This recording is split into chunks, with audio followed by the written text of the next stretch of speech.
पिछले 9 सालों में जिस स्पीड से जिस गति से देश का विकास हुआ है पिछले 60 सालों में उस स्पीड से पहले रोड नहीं था क्या कि पहले हॉस्पिटल नहीं था कि पहले स्कूल नहीं? सुनो मैं कह रहा हूँ पहले स्कूल भी थे, रोड भी थे और बहुत सारी चीजें थी। लेकिन जो मैंने गति की बात करी है, जो गति पिछले 9 सालों में देश के विकास को मिली है पिछले 60 साल में नहीं मिली। आज 9 सालों में हमारा चंद्रयान पहुंच गया चांद पे, सूर्ययान चला गया, देश में सबसे ज्यादा एक्सप्रेस वे बन गए, एम्स बन गए, आईआईटी बन गए। हम युवा पीढ़ी अपने हित के बारे में बात नहीं करते, हम देश के हित को पहले रखते हैं। हमें एक ऐसा नेता चाहिए जो देश को आगे बढ़ाए, जो देश में विकास कर सके, जो देश का डंका पूरी दुनिया में मनवा सके। आज पूरे देश में दुनिया की 20 महाशक्तियां आई थी G20 में, उन्होंने बोला कि मोदी जी आपने जो कर दिखाया है शायद G20 में ऐसा पहले कभी नहीं हुआ है। अच्छा, युवा बोल रहे हैं आप कि हम लोग युवा समूह से हैं, तो एक बात बताइए हमको कि युवा ही देश का चिल्ला रहा है कि बेरोजगारी जो है एकदम पीक पे है।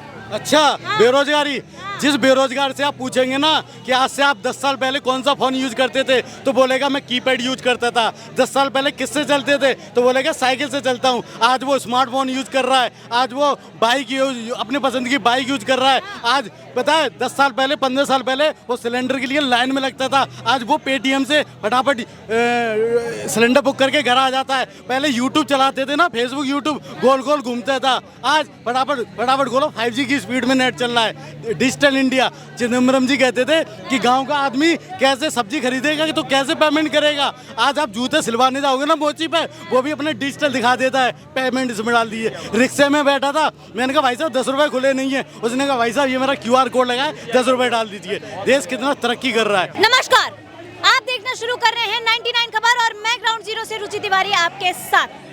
आज हम बात करेंगे 2024 के इलेक्शंस के बारे में। जैसे ही 2024 का इलेक्शंस नजदीक आते जा रहा है, वैसे वैसे विपक्षी दलों में बौखलाहट बढ़ते जा रही है, ये लोगों का कहना है। और इसी बौखलाहट में इन्होंने बना लिया है INDIA अलायंस, गठजोड़ जो बना है। ये लोग से पूछेंगे कि किसको इस बार जो है वोट देंगे, वो क्या मोदी सरकार फिर से आएगी या फिर इस बार सरकार हिलने वाली है मोदी जी की।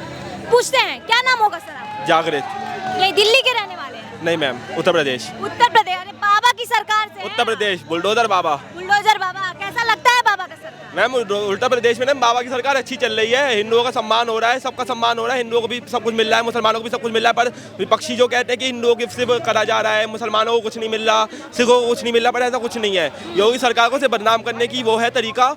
उत्तर प्रदेश की सरकार में हर एक बंदा, हर एक इंसान खुश है। बाबा की सरकार पसंद आ रही है? यस मैम, बाबा की सरकार किसको पसंद नहीं आ रही, आप उसको लेके आइए यहाँ पे, सबको पसंद आ रही है। Yes ma'am. 24 का इलेक्शन नजदीक है, आप किसको वोट देंगे? Ma'am Bharatiya Janata party, Narendra Damodar Das Modi ji. और कोई नहीं है सामने जिसको वोट देंगे? मैम किसको दे, वो चुच्चे से तो बेवकूफ से बच्चे हैं, वो बच्चे हैं। राहुल गांधी बच्चे हैं, इतने बड़े हो गए हैं। मैम वो बच्चे ही हैं, प्रधानमंत्री का चेहरा है वो। मैम जिसके पास दिमाग ही नहीं वो बच्चा ही है, जिसके पास दिमाग नहीं है उसको बोलना क्या, उसको बच्चा ही है छोटा सा। अब्रॉड से पढ़ के आए हैं, बोल रहे हैं आप दिमाग नहीं है। मैम वो अब्रॉड से पढ़ के आए, कहीं से लगता है वो अब्रॉड से पढ़ के आए हुए हैं, जिसको बोलना नहीं आता। मैम जो कहते हैं कि मैं ये चीज कर दूंगा, वो चीज कर दूंगा, बच्चे वाली बातें करते हैं, ये चीज सोना निकाल दूंगा, छत से गिरा दूंगा, आटा लीटर में मिलता है। आपको नहीं चाहिए ऐसा प्रधानमंत्री जो आलू से जो है सोना निकाल दे? नहीं मैम, जो चीज पॉसिबल ही नहीं है वो ऐसा कैसे कर लेंगे, आलू से सोना निकालेंगे वो। अच्छा सुनिए, आटा लीटर में बेचेंगे मैम, आटे में पानी मिला के वो पतला करके बेचेंगे, अब वो लहराएंगे पानी। मतलब हम आटा गूंदेंगे नहीं, हम आटे की रोटी नहीं खाएंगे, हम आटे की ड्रिंक पियेंगे अब। अच्छा, उनके राज में तो यही होना है।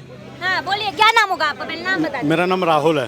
राहुल नाम है, दिल्ली के रहने वाले? नहीं, मैं यूपी से ही। यूपी से? आप भी यूपी इनके साथ है क्या? नहीं, मैं अलग हूँ। अच्छा, आप अलग हैं। तो आप किसको वोट देंगे 2024 में, किसको लेके आए? मैं आपने पूछा ना कि राहुल गांधी को प्रधानमंत्री बनना चाहिए न बनना चाहिए, आपने कहा कि राहुल गांधी पढ़े लिखे हैं, तो मैं आपको बता दूं इस टाइम देश को पढ़े लिखे की नहीं, एक समझदार सशक्त एक लीडर नेता की जरूरत है। लीडरशिप क्वालिटी जिसके अंदर होगी, जो देश को चला सकता है। पढ़े लिखे तो हमारे घर में भी बहुत हैं, तो क्या प्रधानमंत्री बना दूं? तो लीडरशिप क्वालिटी आपको राहुल गांधी के अंदर नहीं दिखती है? लीडरशिप का जो गठबंधन को साथ लेके नहीं चल सकता, वो देश को साथ लेके चल सकता है। जो देश को नहीं जोड़ सकता, वो किसको जोड़ रहा है? देश को नहीं जोड़ सकते हैं? भारत जोड़ो यात्रा किए थे, भूल गए? मैं कह रहा हूँ भारत टूटा कब था जो जोड़ रहा है, भारत टूटा कब था जो जोड़ रहा है। जो पहले जोड़ने के लिए पहले किसी चीज को तोड़ना पड़ता है, और इनकी राजनीति क्या है, पहले तोड़ो फोड़ो फिर जोड़ो।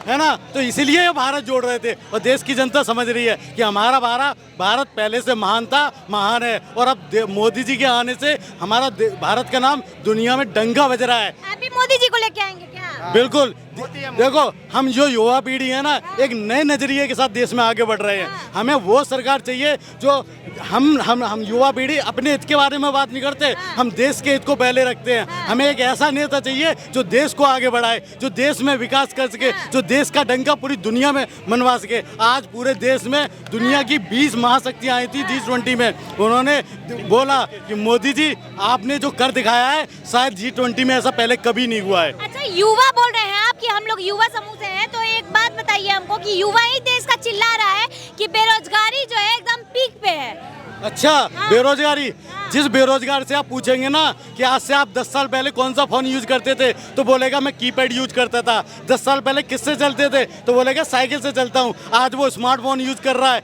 आज वो बाइक अपने पसंद की बाइक यूज कर रहा है। आज पता है 10 साल पहले 15 साल पहले वो सिलेंडर के लिए लाइन में लगता था, आज वो पेटीएम से फटाफट सिलेंडर बुक करके घर आ जाता है। पहले यूट्यूब चलाते थे ना, फेसबुक यूट्यूब गोल गोल घूमता था, आज फटाफट गोलो 5G की स्पीड में नेट चल रहा है। Digital India. चिदम्बरम जी कहते थे कि गांव का आदमी कैसे सब्जी खरीदेगा तो कैसे पेमेंट करेगा। आज आप जूते सिलवाने जाओगे ना मोची पे, वो भी अपने डिजिटल दिखा देता है, पेमेंट इसमें डाल दिए। रिक्शे में बैठा था, मैंने कहा भाई साहब 10 रुपए खुले नहीं है, उसने कहा भाई साहब ये मेरा QR कोड लगा है, 10 रुपए डाल दीजिए। देश कितना तरक्की कर रहा है, आप जन जन से पूछ सकते हो।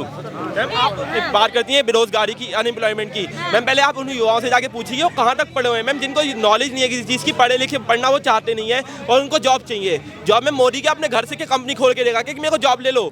मैम हमसे पूछिए, हम BBA कर रहे हैं मैम, अभी लास्ट ईयर है मेरा। इसके बाद मैं उम्मीद करूँगा कि मेरे को जॉब मिले, पर मैम तब भी मैं ये उम्मीद नहीं करूँगा कि मेरे को 60-70 हज़ार की जॉब मिले, क्योंकि मैम इस टाइम पे जॉब्स में मैम कंपनीज चाहती है कि मुझे सस्ते एम्प्लॉयज मिले, क्योंकि कंपनी चाहती है हर किसी को अपना प्रॉफिट हो। अगर आप भी अपने एक कंपनी खोलेंगे तो आप कहेंगे मेरे को प्रॉफिट ज़्यादा हो, मेरे को पे कम करना पड़ेगा। आप भी सस्ते एम्प्लॉयज ढूंढेंगे, आप ये नहीं कहेंगे कि मैं महंगे एम्प्लॉयज ढूंढ के वो करूँ, क्योंकि आजकल की जो यंग जनरेशन है उसके पास ज़्यादा दिमाग है, वो कम सैलरी में आपका वही वर्क करेगा जो पुराना एम्प्लॉय ज़्यादा सैलरी में करेगा आपका वो वर्क। हिसाब से अनएम्प्लॉयमेंट नहीं है हमारे? मैम अनएम्प्लॉयमेंट नहीं है मैम, हमें तो मैम इंटर्नशिप भी मिल रही है, जॉब्स के भी ऑफर आ रहे हैं मैम, कैसे अनएम्प्लॉय वो है। आप एक बेरोजगार को, एक नहीं 10 बेरोजगार को गिन के लाइए और मेरे सामने खड़ा करिए, मैं उसकी खड़े Naukri.com पे प्रोफाइल बनवाऊंगा, उसके इतने कॉल्स आएंगे। अब Naukri.com पे हजारों नौकरियां डली हुई हैं, लेकिन क्या है, दिक्कत क्या है पता है, नौकरी नहीं चाहिए हमको, तो सरकारी दामाद बनना है। हम 12th पास किए हैं, हमको 80,000 की नौकरी चाहिए, सरकारी दामाद बनना है।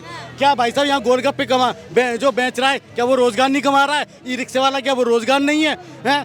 क्या देश में आप जिसको देखोगे ना, लोग यूट्यूब से कमा रहे हैं, फेसबुक से कमा रहे हैं, लोग चैनल चला के कमा रहे हैं, ये रोजगार नहीं है। लेकिन हमको सरकारी दामाद बनना है। ऐसे लोगों को रोजगार नहीं चाहिए, ऐसे लोगों को मोदी को बदनाम करना है बेरोजगारी के नाम पे। मोदी को बदनाम करने के लिए बस बोल रहे हैं ये विपक्ष और जो महंगाई बढ़ते जा रहा है, वो लोग का कहना है कि महंगाई बहुत बढ़ रहा है। महंगाई मतलब आप ये कहना चाह रही हो, जो पहले 300 रुपए का सिलेंडर मिलता था अब वो 1100 हो गया, तो महंगाई हो गई। ये नहीं बताती हो कांग्रेस वाले, ये नहीं बताते हैं कि जो 10 लाख का प्लॉट था आज 1 करोड़ का हो गया। 1 करोड़ का बेचते हो, महंगाई तब महंगाई क्यों? तब नोट आते हैं ना, वो नीचे बेड में लगा देते हैं सेट करके। 50 लाख का मकान खरीदते हैं, आज 2 करोड़ का बिक जाता है, तब बड़े खुश होते हैं, अरे भाई 50 लाख का 2 करोड़ में गया। तो 300 वाला सिलेंडर 1100 में होगा, अरे महंगाई बढ़ गई। लेकिन हाँ, जवान फिल्म हम 400 रुपए की टिकट खरीद लेंगे, बिल्कुल जवान फिल्म की हम 400 की टिकट खरीद लेंगे। यहाँ महंगाई नहीं है, हम 250 रुपए का बर्गर खा लेंगे, पिज्जा खा लेंगे, यहाँ महंगाई नहीं है। लेकिन 10 रुपए की चीज़ खाने के लिए अच्छा ये 15 की हो गई, महंगाई बढ़ गई, बढ़ी गई। लोग बोल रहे हैं कि मोदी जी जब से आए हैं देश बेच रहे हैं। देश बेच रहे हैं? हाँ। भैया अच्छा देश बेच रहे हैं तो खरीदार कहाँ है, मेरे को दिखाओगे? राहुल गांधी के बाद देश खरीदने के डॉक्यूमेंट हैं, जो चीज बिकती है उसके खरीदार होते हैं, उसके डॉक्यूमेंट होते हैं, बिल होता है। राहुल गांधी बोल रहे हैं कि हर चीज का जो है प्राइवेटाइजेशन हो रहा है। अच्छा, मतलब एक चीज बताइए, अभी हम आपसे कहें कि आपको वहाँ पे हरिद्वार घूमने चलना है, आप रोडवेज से नहीं जाओगी, आप किससे जाओगी? वोल्वो से AC में बैठ के, मतलब प्राइवेट बस पसंद है। अगर आपको ट्रीटमेंट कराना है ना तो किस में चाहिए? मैक्स हॉस्पिटल, वेदांता में, क्यों नहीं जाते सरकारी हॉस्पिटल में? सारी सुविधाएं प्राइवेट चाहिए, लेकिन प्राइवेटाइजेशन की बात करेंगे। प्राइवेट स्कूल से और चाहिए सरकारी नौकरी। बैंक में खाता खुलवाओगे तो HDFC में खुलवाओगे, एक्सिस में खुलवाओगे, SBI में लंबी लाइन लगती है। उस टाइम प्राइवेट सुविधाएं चाहिए, लेकिन जैसी मोदी सरकार आपको ही सुविधा देने के लिए चीजों को प्राइवेट करती है, तुरंत दोगले लोग विरोध करना चालू कर देते हैं। तो जो लोग विरोध कर रहे हैं उनको आप दोगला ही बोल देंगे? दोगले हैं, चमचे हैं, ये चमचे हैं। मतलब आदमी जो है सही बात है विरोध भी नहीं जो जैसे देश में विकास होता है ना, सुनो, देश में विकास होता है, वो क्या करते हैं पता है? अपना रूमाल निकाल के और ऐसे करते हैं, ऐसे करके, ऐसे करके, और ऐसे पट्टी बांध लेते हैं करके, ऐसे करते हैं, ऐसे करते हैं। तो आपके हिसाब से मोदी जी जो है एकदम डेवलपमेंट कर रहे हैं, एम्प्लॉयमेंट दे रहे हैं, सब कर रहे हैं, जनता की आपको बता दूं, इस टाइम पिछले 9 सालों में जिस स्पीड से, जिस गति से देश का विकास हुआ है, पिछले 60 सालों में उस स्पीड से पहले रोड नहीं था क्या? कि पहले हॉस्पिटल नहीं था? कि पहले स्कूल नहीं? सुनो, मैं कह रहा हूँ पहले स्कूल भी थे, रोड भी थे और बहुत सारी चीजें थी, लेकिन जो मैंने गति की बात करी है, जो गति पिछले 9 सालों में देश के विकास को मिली है, पिछले 60 साल में नहीं मिली। आज 9 सालों में हमारा चंद्रयान पहुंच गया चांद पे, सूर्ययान चला गया, देश में सबसे ज्यादा एक्सप्रेस वे बन गए, एम्स बन गए, IIT बन गए, है ना? और क्या चाहिए देश को? लोग कह रहे हैं कि चंद्रयान चल गया, तो चंद्रयान जाने से लोग को खाना मिल जा रहा है, लोग यहाँ भूखमरी से मर रहे हैं, बताइए। नहीं। कह रहे हैं कि देश का पैसा बर्बाद हुआ है चंद्रयान में। जवाब देते हैं, लोगों को पता है खाना किससे मिलता है? 400 रुपए की मूवी देखने से खाना मिल जाता है। मैं तुम्हें आंसर देता हूँ। चंद्रयान हमारा गया, फिर कितना घर से खर्चा हुआ? 615 करोड़ रुपए। 615 करोड़ करके दुनिया की नज़रों में भारत का नाम हो गया कि सबसे सस्ते सैटेलाइट भेजने वाला ये भारत देश है। सबसे गारंटेड पहुंचाने वाला कौन है? भारत है।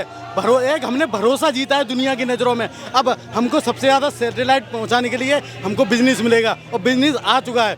एक बात बताइए, आज कोई फिल्म प्रोड्यूसर, आज एक बात बताइए,